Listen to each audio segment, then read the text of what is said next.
we are doing this sutra from this book again, the Connected Discourses of the Buddha.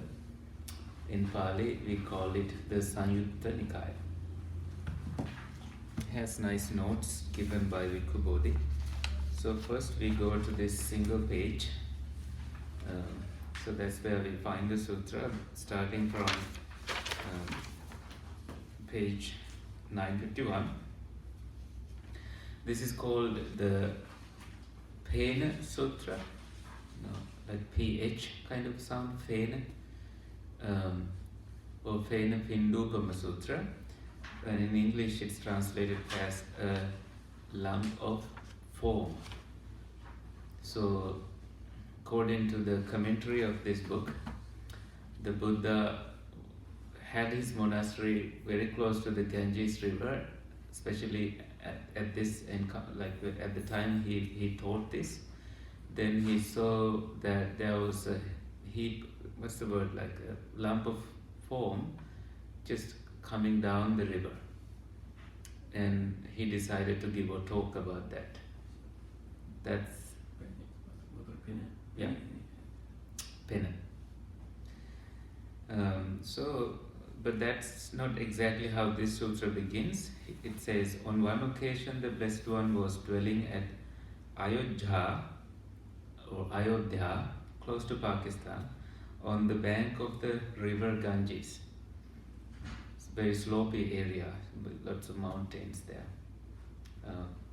There the Blessed One addressed the bhikkhus thus. So, the footnote 188 says, on one evening while dwelling in the abode, the Blessed One came out from his fragrant cottage and sat down by the bank of the Ganges. He saw a great lump of foam coming downstream and thought, I will give a Dhamma talk relating to the 5 aggregates.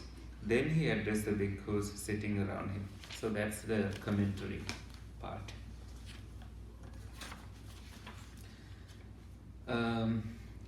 So he begins straight away. You know what 5 aggregates are? Rūpa, Vedanā, saññā, sankhārā, viññānaṃ. The form, feelings, perceptions, volitional formations or mental formations, and consciousness. These 5. So this whole sutra it's about it. And we find when you have done reading the first part, the rest is mostly repetitions. Okay?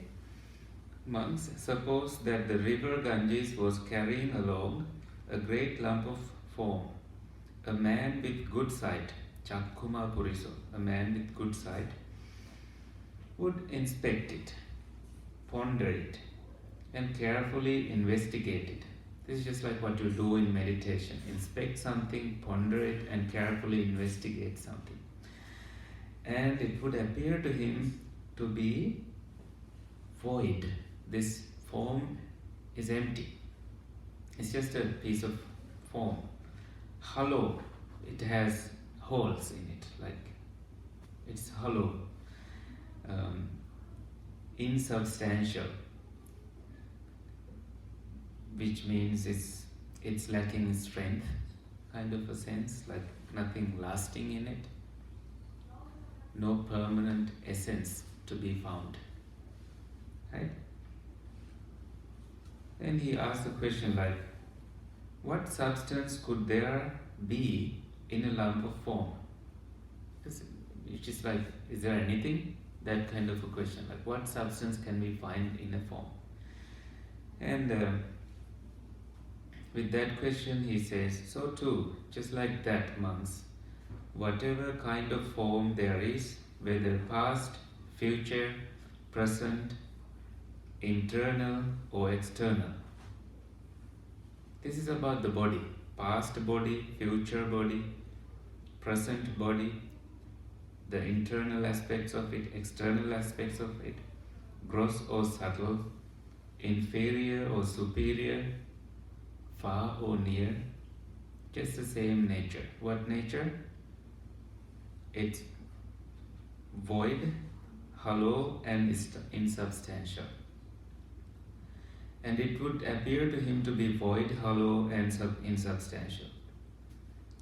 there is no substance to be found in it. And then same goes with what? Monks, that in the autumn, when it is raining and big raindrops are falling, just like now, a man with good sight would inspect it, ponder it, and carefully investigate it, and it would appear to him to be so falling. A water bubble arises and bursts on the surface of the water. That part I missed it. So when it rains, so especially on the surface of a river water, bubbles arise and immediately disappear. So previously we talked about form, and which we can look at form in a different way, like just like we did we were not here in the retreat, but these three were. We observed just the 4 elements. That's all the body has. If you narrow it down, 4 essential elements, as he would like to put it. And it makes sense in that way. So when you don't find any essence in it, which way can it help us? Because we don't then cling to it. We don't take it personally. That's the benefit of it. That attitude, that perception helps you towards your careful journey towards liberation. Now we are coming to feelings. Just like when it rains, water bubbles arise, like pick, in different places. And same with your feelings, like pleasant feelings arise and vanish. Painful feelings arise and vanish. It's not in one order, like it's not pleasant, and you have a day full of pleasant feelings. You also have a day, within the same day, it's within a minute, you have all kinds of feelings, pleasant ones, painful ones, neutral ones, just like bubbles popping up. They come, they arise and pass away. And even in those bubbles, because they are not lasting, because they are not permanent, you cannot find any essence in it. So this comes also in the Indian context at that time. People were looking for a soul that is permanent. So you cling to the permanent something like that. That soul goes to the creator of that soul, and you stay there permanently. But Buddha wanted to give a different perspective toward that. Because people are believing in it and not challenging it.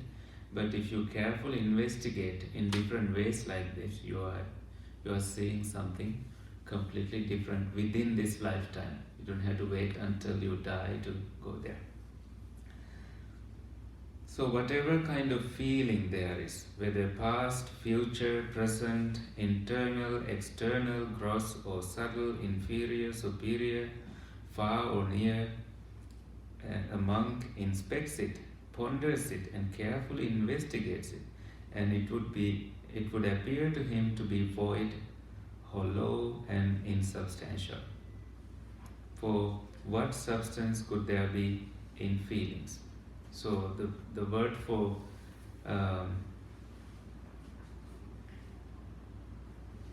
water bubble is bubbulū. Bubbulū.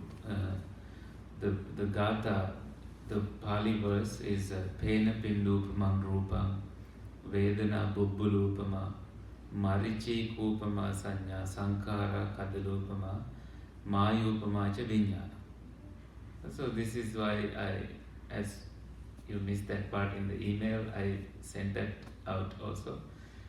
That's why I was asking you to go, check it. So that's a famous gāthā that many people remember. And that gāthā is very popular also in other Buddhist traditions, Mahayana traditions especially. So people then say that this is not Buddha's teachings, this is later teachings. this is about relating to emptiness. Nope. This is something you can find in other teachings like, Anatta Lakkana Sutra, for example. He teach about non-self characteristics, and he asks you to look at seeing, eye, ear and stuff, and they are all devoid of a self. That's what he teaches. That's how he taught at that time. But then different times he changed it to different ways. So even Bhikkhu Bodhi says that this is not really any Mahayana teaching, this is something Buddha taught. But for people who are interested in philosophy, they go very deep into it, like what is emptiness and what is matter and what is consciousness, so they investigate deeper. That's why today we brought Dr. Schulman's pages to support this discussion. He has some questions about liberation and how it is experienced. So we'll find out after this discussion. And the third one, it's about mirage. Suppose, monks, that in the last month of the hot season, at high noon, a shimmering mirage appears. A man with good sight would go there, but completely investigating it, and he then realized that this is just a mirage, miringwak, right? And it's void, it's just an illusory thing. So too, monks, whatever kind of perception there is, saññās that you experience, perceptions, they are also, when you carefully investigate them, you find out that they are void, hollow and insubstantial. And then next passage is about a banana trunk, banana tree. And as you know, if you have seen one, it doesn't have a hardwood. It doesn't have anything. You can peel off. Have you seen one? You can peel off the skin it goes, and you don't find any hard wood. Like an onion. Exactly, like an onion. You don't find any seed in it. Thank you. Yeah. So, and that is similar to what?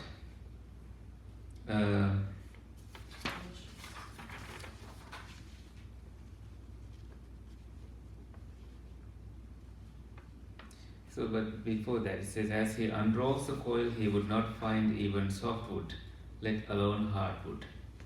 So it's empty in it.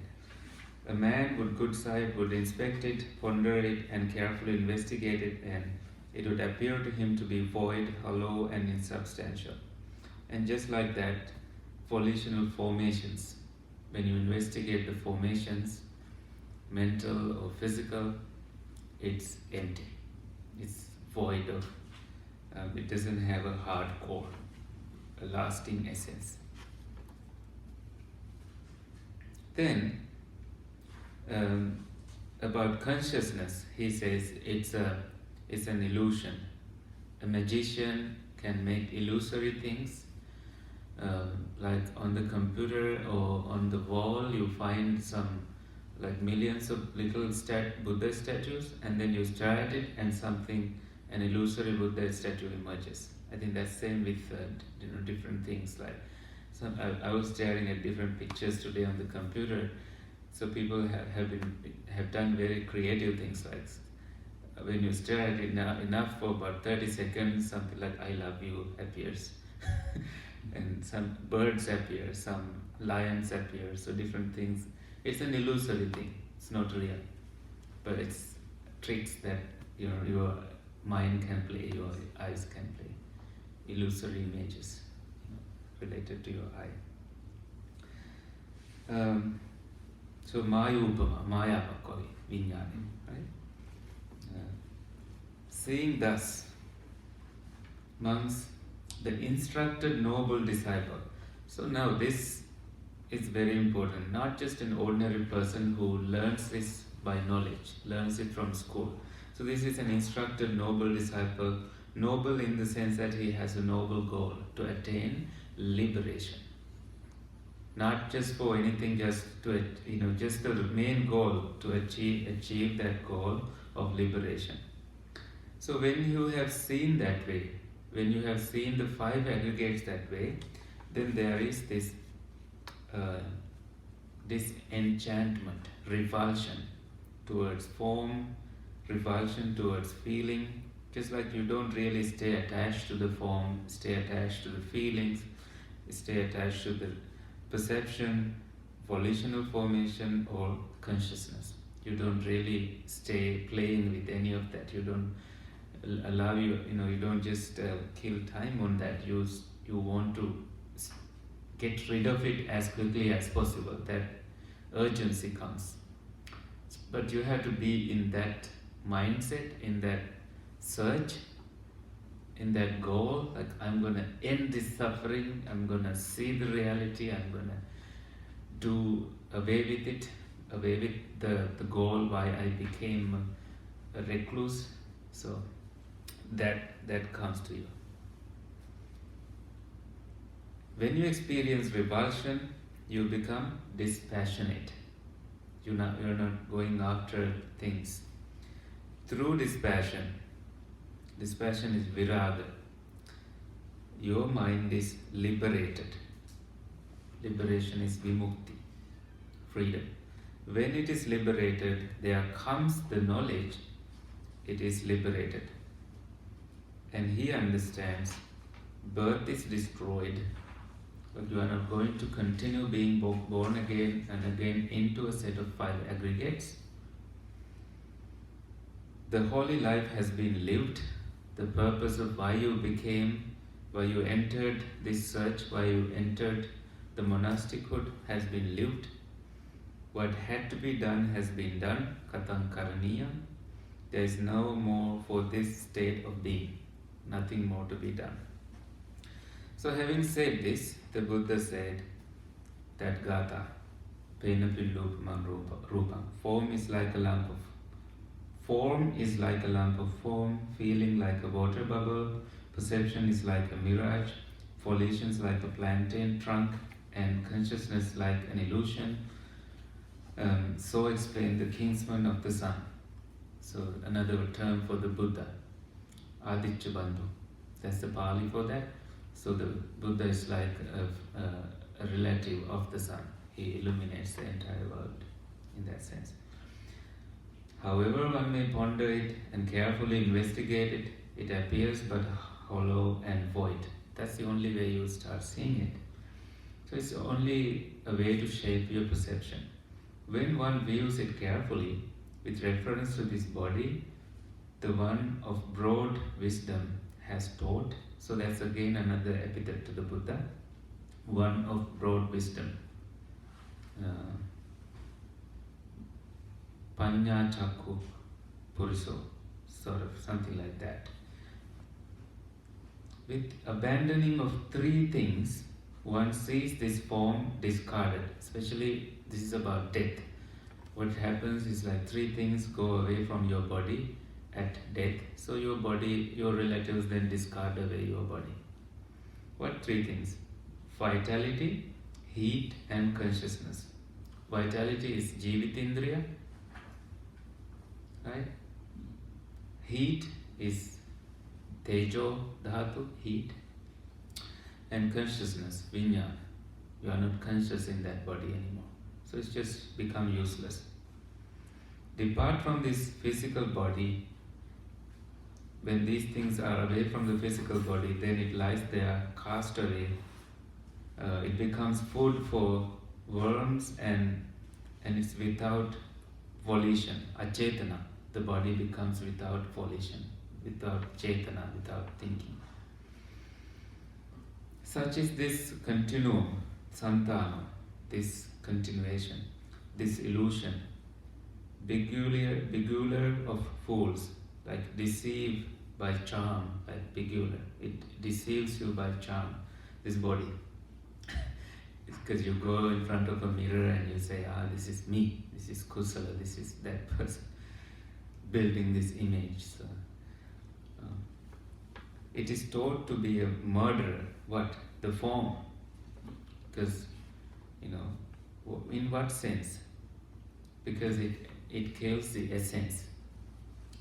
Because of the form, the illusory nature of it, because you think that there is something tangible, something that is lasting, that view, so that illusory view has been given, so it kills the truth.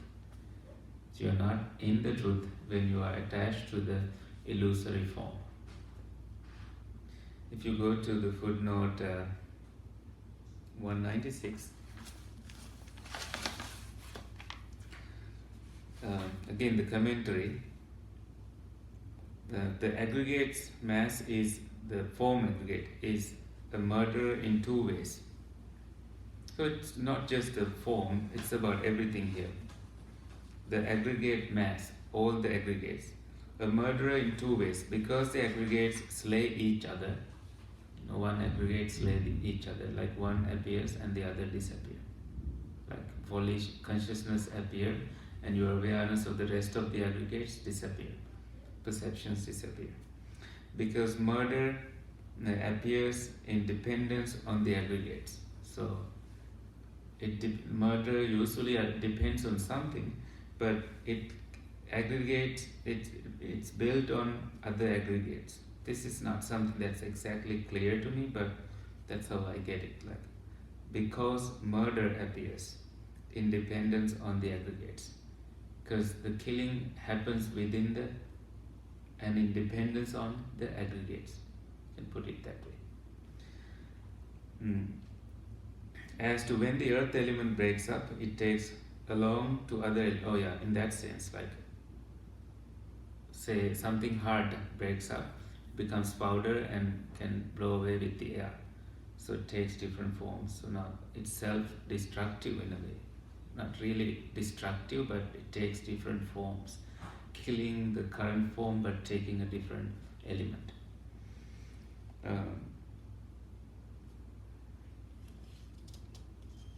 And also, even when these aggregates exist, people tend to kill, people tend to bond, people tend to injure others. That's also because you cling to the aggregates. So that's that for that footnote. A monk with energy aroused should look upon the aggregates this way, whether day or at night, comprehending, ever mindful. So these are the elements that are helpful to you. You comprehend carefully, investigate carefully, and you stay mindful all the time. He should discard all the fetters, the bondages, and make a refuge for himself. Let him fare as with head ablaze, just like your head is in fire. That sense of urgency. Yearning for the imperishable state, achyutam pada. Achyuta means something that dies, chuti. Right? Achyuta pada means another word for nibbana. Right? Another word for nirvana. Imperishable state. So, that's the end, the entire sutra. And we go to Dr. Schulman. So you start from the last paragraph. This is from the book Rethinking the Buddha, Early Buddhist Philosophy as Meditative Perception by Dr. Aviator Schulman. It's interesting, he was a Madhyamika philosopher, like Madhyamika is about another Buddhist philosophy. So he was a philosopher, he was interested in philosophy. And now, he's very much interested into earliest teachings of the Buddha. Like Madhyamika came in, I don't know what century, but at later times. But he wanted to kind of keep it aside. He has that knowledge, but he's now investigating the earliest teachings of the Buddha, and he wrote this book. He's a professor in Hebrew University in Jerusalem. Very good university. My advisor also goes there to teach from Harvard, so a good place for intellectuals, people with that kind of good research has been born in that place. So, the way I found this is not because I have read it before, but I searched on Vedanā bubbulūpamā just to find that gāthā, and then this came up. Then I went in to read this and then realized maybe we can combine this with the discussion tonight.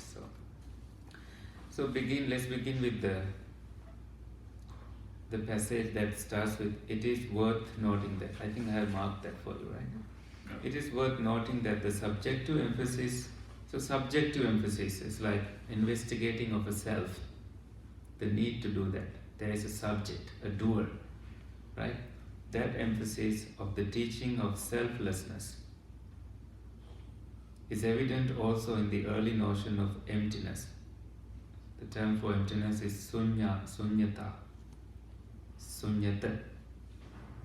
which means only that the aggregates are devoid of all relation to the self.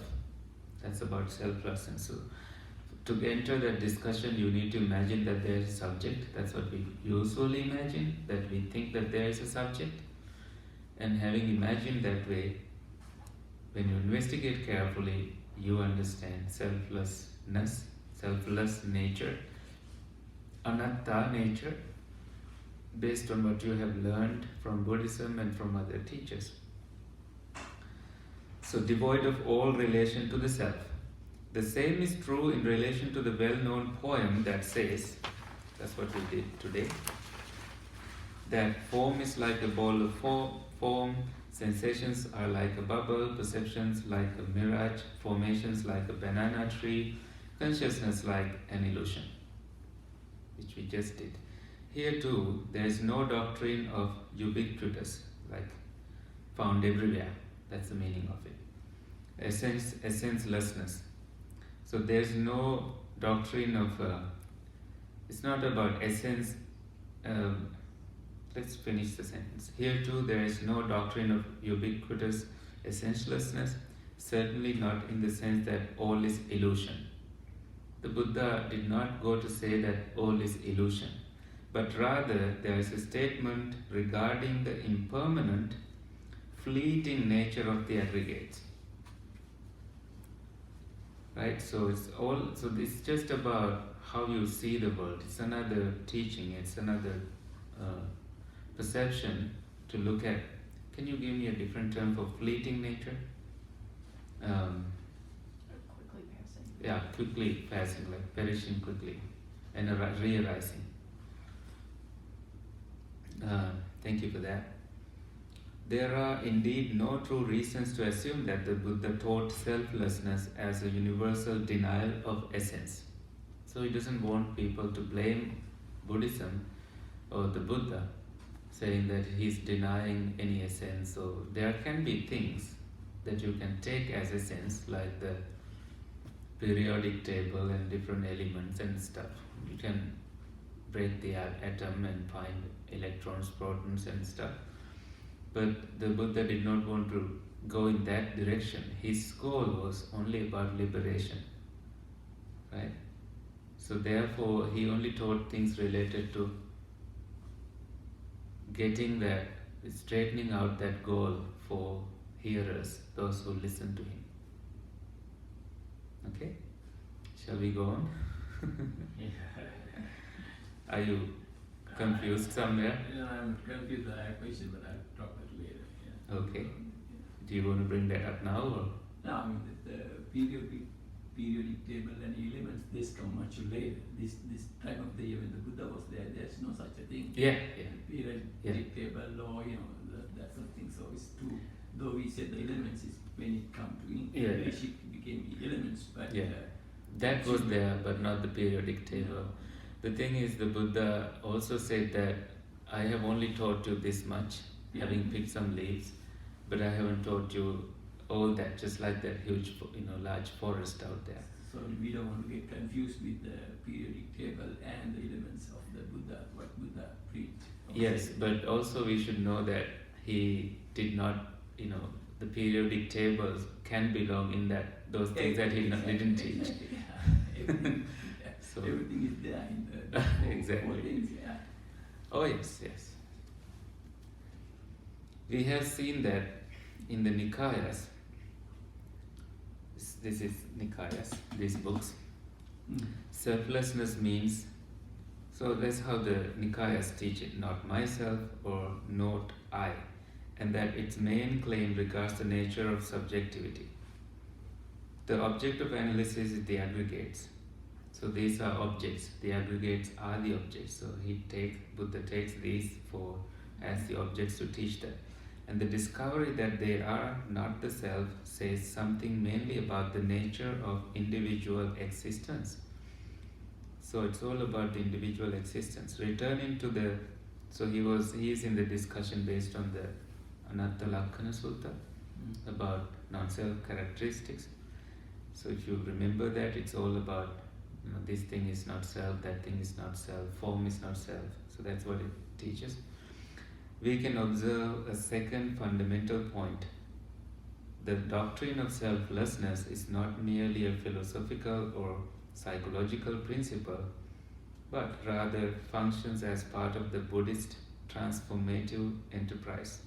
The vision of selflessness has a practical, concrete end of facilitating liberation, which again says that the Buddha could have gone into philosophical aspects of it and go deeper and deeper and deeper into the matter. That's not the purpose. So I think he's saying it in a very acceptable way. The goal of the Buddha was to give a practical and concrete end of facilitating liberation. Following the articulation of the argument regarding the three characteristics. What are the three characteristics? Anicca, dukkha and anattama.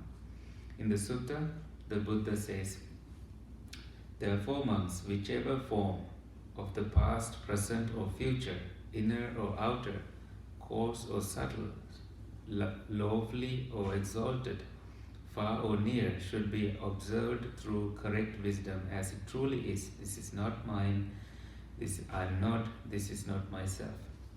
Again, we see vividly that the realization of selflessness is personal and involves knowing that the five aggregates are not one's self. So in parentheses, the Buddha repeats this statement regarding each of the aggregates, which he did earlier. More specifically, the point is about how things should be observed, dattabbam. It's how things should be observed. Indeed, the text points to a perceptual change.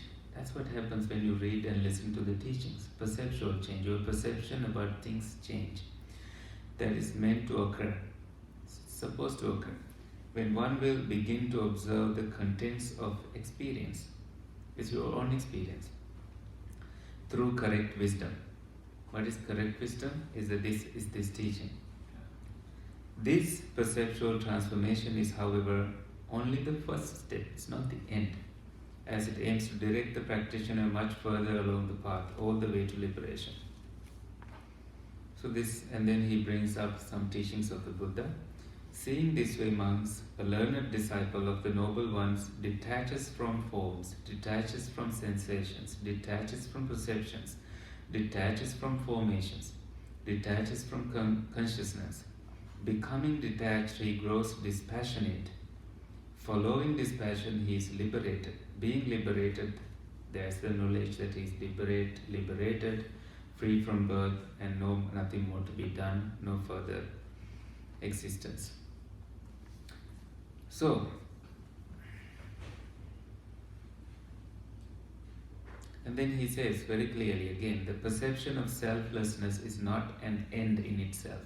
You can see perception of non-self nature, but that's not the end. Very, very important to think about it. So that's not where you stop. Rather, it is meant to lead to the cherished goal of liberation. Very carefully you go toward that goal of liberation. We need not concern ourselves with the precise vision of liberation offered here. What, for example, the verbs nibbindati, he detaches, virajjati, he becomes dispassionate, precisely intend, they obviously imply a very serious disengagement. Nibbana is very close to those words, right? Nibbindati. More important is that such intense emotional and possibly cognitive disengagement is defined as the goal of philosophical analysis. Again, more important is that such intense emotional and possibly cognitive, this is all cognitive, about cognition, disengagement. So you are now disengaging, come please, disengaging is defined as the goal of philosophical analysis. So with this kind of philosophical analysis, you get to a disengaged place. You are not going to engage with things. And it's to be brought about by the fact that one observes reality in correct fashion. A correct one. The ideal monk's perception of selflessness, again another term for emptiness, involves his knowing that the elements of his reality are not his self. A knowledge which stimulates a new emotional stance in relation to all elements of his experience. The monk has diminished his previous excitement and interest in all aspects of his being, since he realizes that they are not himself. It's not him anymore. He then grows detached and dispassionate in a way that naturally affects his liberation. But we spend too much time in our thoughts, too much time in planning, too much time in the past, but we never allow ourselves to come to the true nature, where there is purity, brightness and shine in the mind. Okay? So please keep the next 3 lines and start from there. He is asking 2 questions here. Could it be that the transformation described takes place outside of meditation? Does it happen by just listening to talks? In a mind that has not entered samadhi? Without samadhi, can it happen? Is this actually an intellectual conception of liberation? Likewise, is it possible that a vision such as the one described in this last passage occurs in a quieted samadhi mind that has transcended conceptuality? Is it possible that such as the one described in this last passage, like we read earlier, occurs in a quieted samadhi mind? Does it happen in samadhi or does it happen outside of samadhi? I mean the liberation, not learning the selflessness. Of course, learning selflessness we can do it within readings, within listening. That you can do. And also within your little bit of practice, right? But do we have to go to samadhi to experience liberation, or can some liberation happen outside of samadhi? This is the question he's asking. Then he says, we are not yet in a position to offer full solutions to these questions, but some remarks are in order. First, it appears that this realization is not a truly intellectual one. The transformation involved does not focus on a theoretical understanding, but on the emotional responses that result from a full internalization. So you don't emotionally respond any further. Full internalization of the intellectual instance. The main impact of the realization thus does not appear to be theoretical.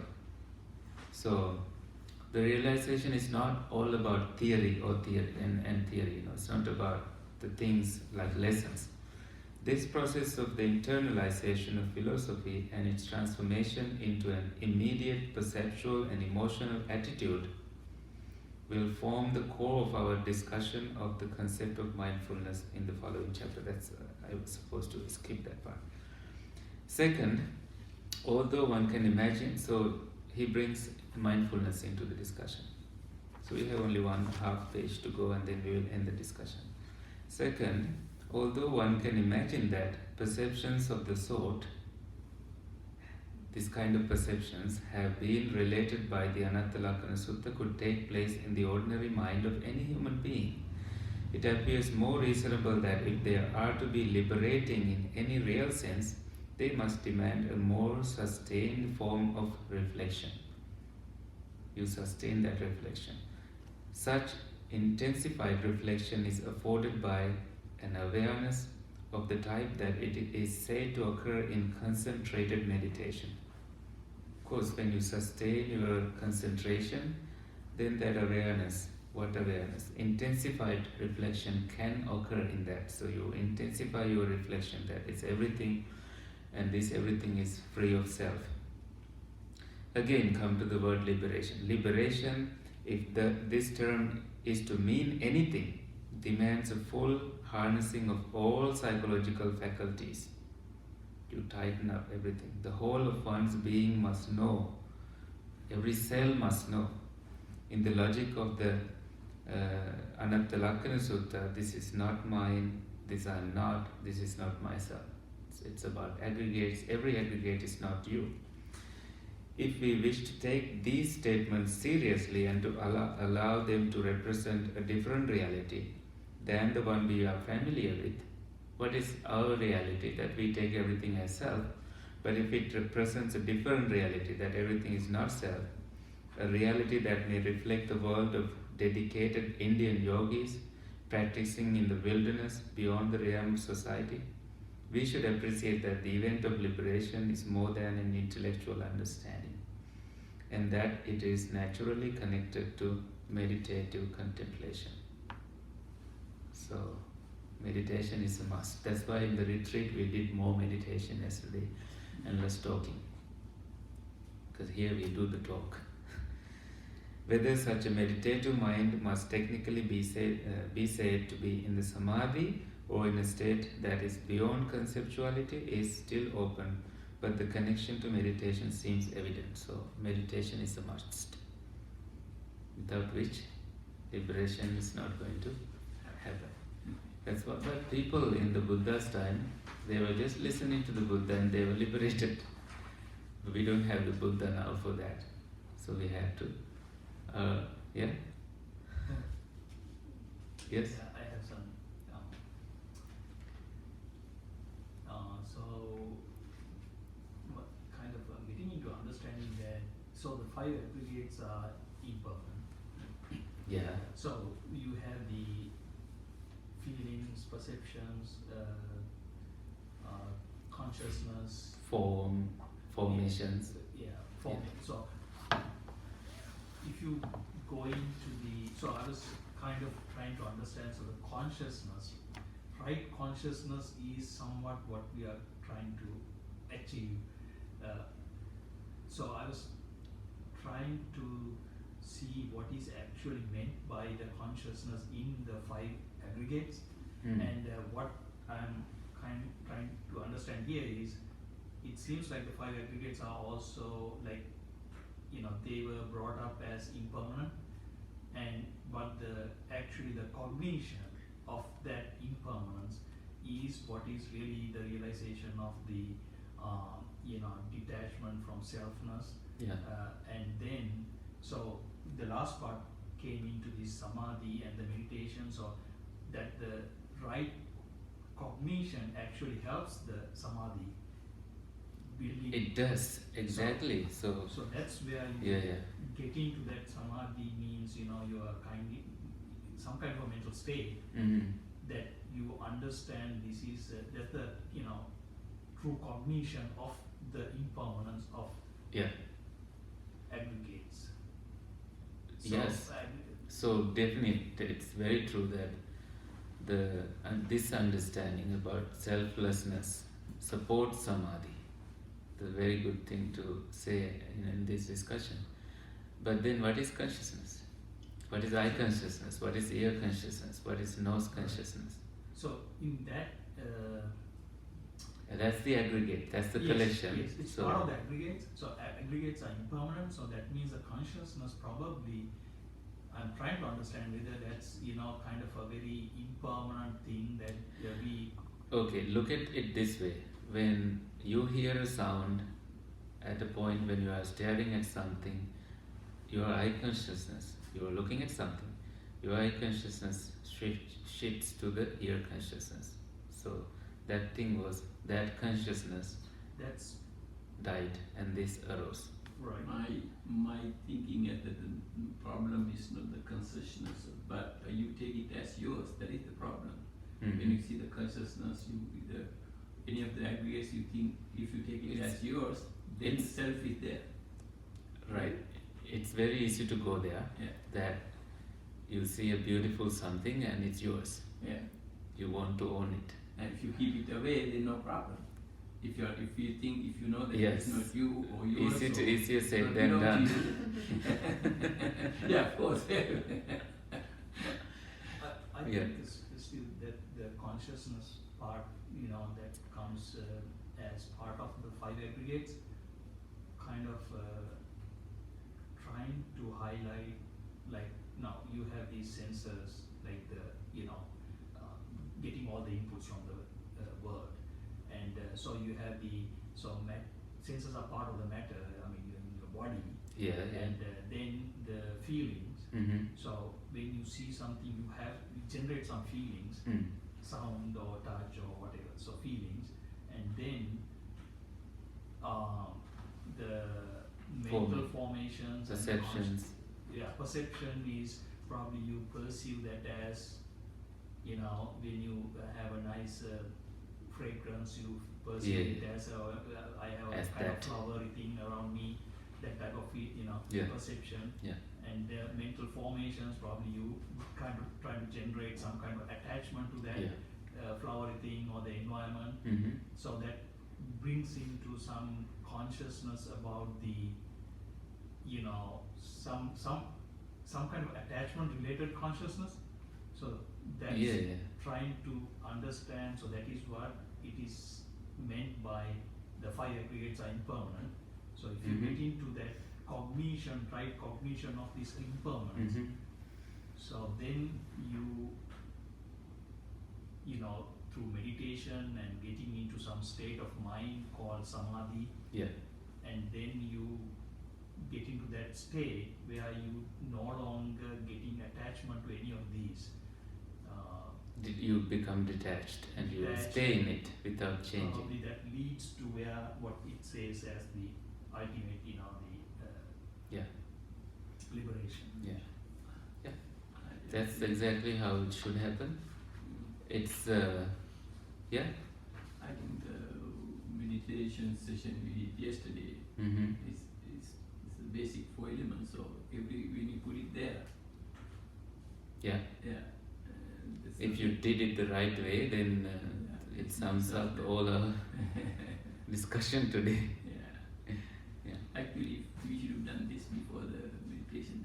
It was a very good meditation. Yesterday I didn't want to bring a sutra to these newcomers to confuse them. I knew that you were aware of this stuff because most people know these features.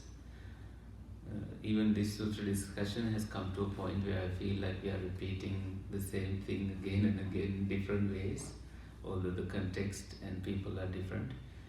But this morning I went to the Attanati Sutra discussion I did about 7 months ago, and I was like, did I really do that?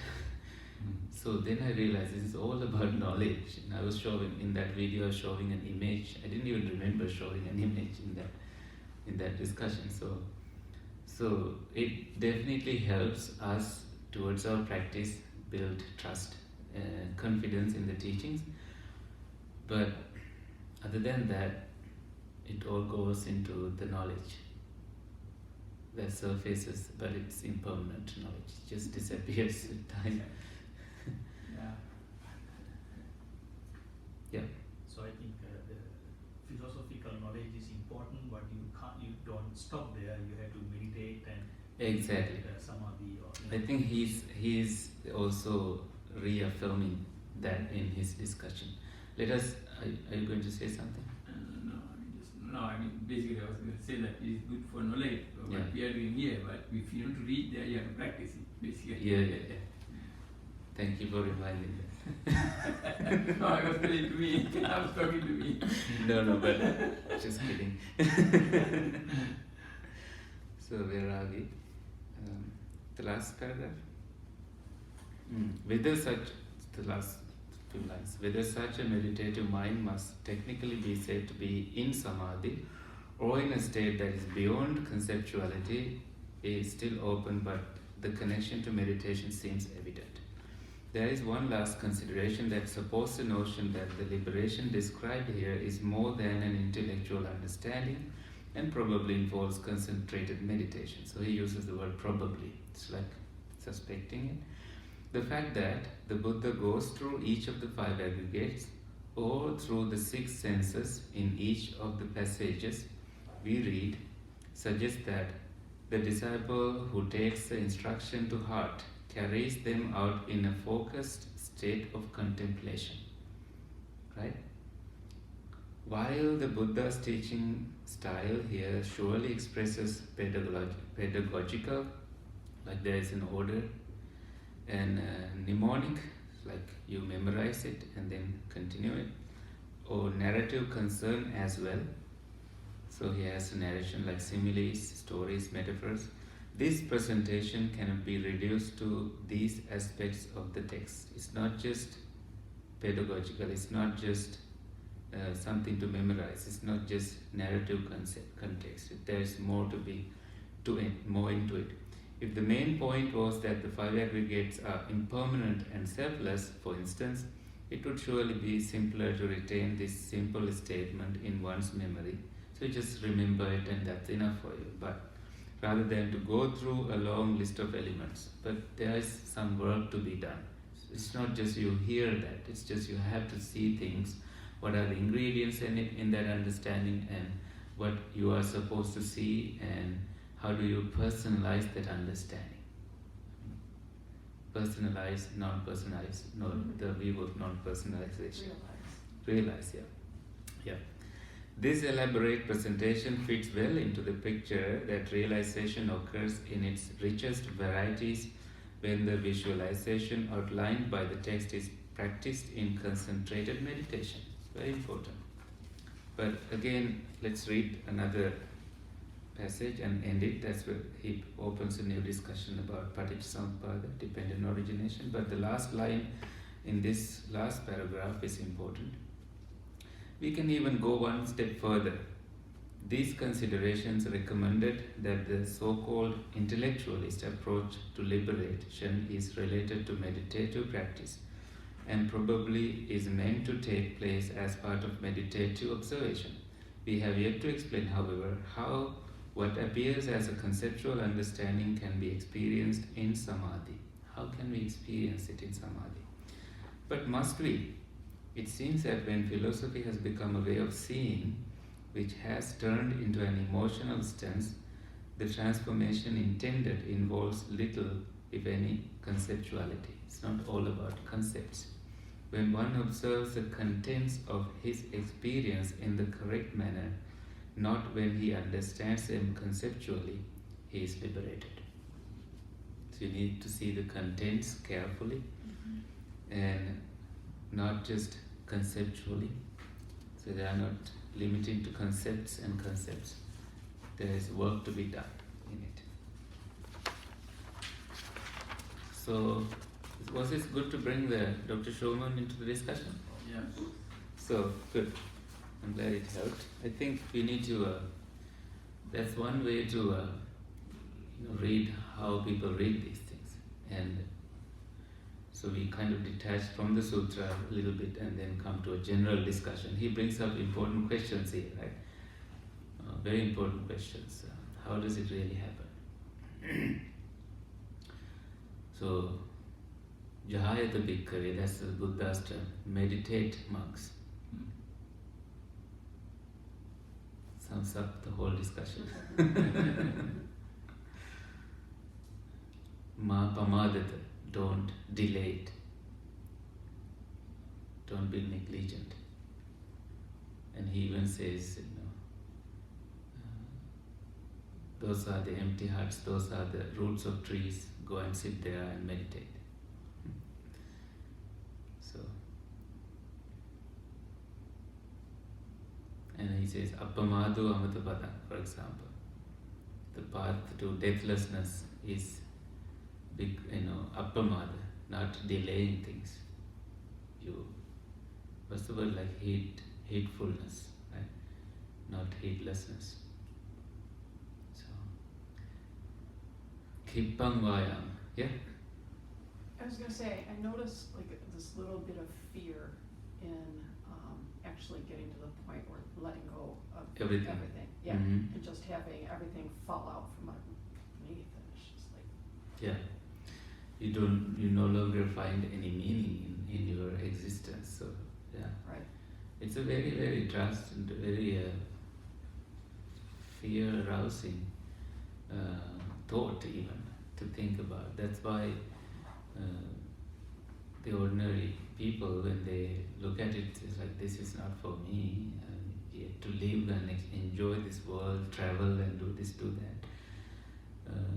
Don't teach me this. It's easy for me to live with myself than trying to understand what is non-self. That's what they throw at you when you try to teach these things. So that's what they did when the Buddha tried to teach these things too. So only rarely in the history of universe, someone would think this way, teach this way, and change the history in some ways. But we have it, we have that knowledge, but we don't really want to take that journey, because I have questioned it many times, even in my life, to be honest. I even question with people sometimes, so are you telling me to become a useless person? Or can I do a little bit more than that? So, that's what people ask. But then, when you again look into the sutras, you find the teachings about your past lives and your painful experiences, sufferings. So we don't see that. We are deceived by what we are experiencing in the present life. Therefore, we don't get disenchanted with the present experiences. So we want to continue enjoying. Only those who have seen it clearly then have this urge to go away as quickly as possible.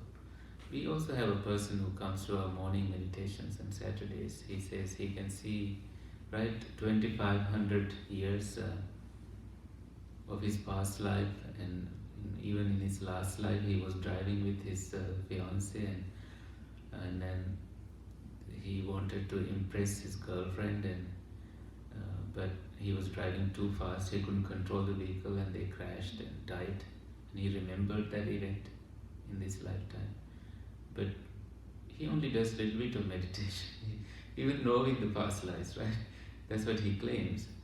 So there it says that it's not exactly, it's just there's more in that.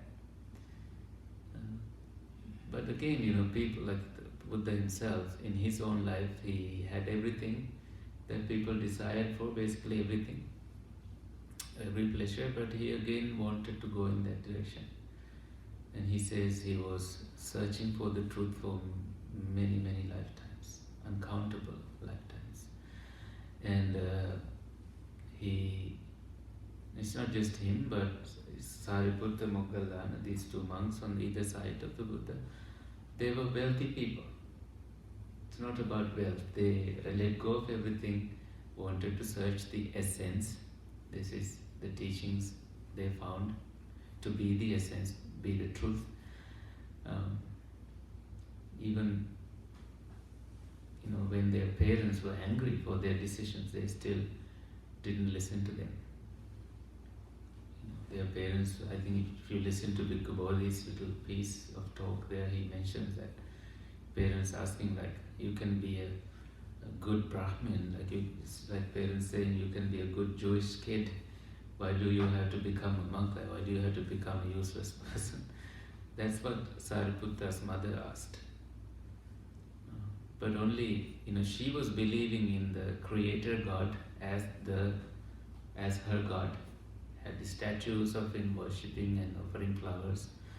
But as Sariputta was nearing his end of life, that God even visited Sariputta, sort of like the one she believed as the creator, with such a luminous bright light.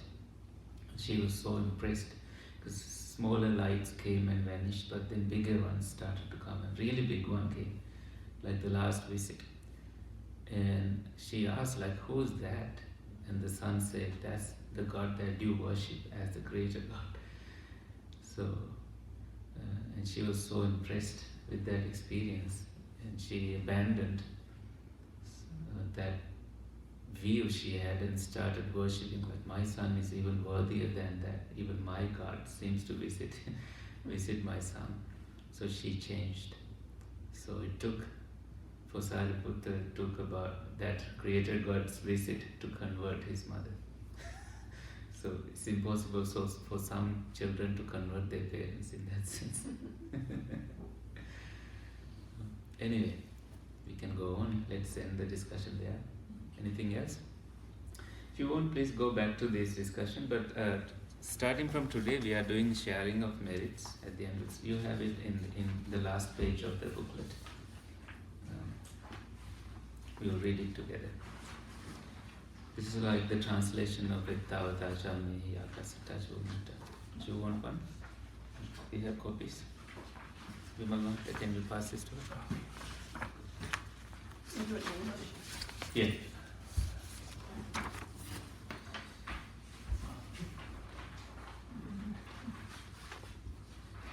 Shall we start? May suffering ones be suffering free, and the fear-struck fearless be. May the grieving shed all grief. May all beings find relief. May all beings share this merit that we have thus acquired for the acquisition of all kinds of happiness. May beings inhabiting space and earth, devas and nagas of mighty power, share this merit of ours. May they long protect the Buddha's dispensation. Sadhu, sadhu, sadhu.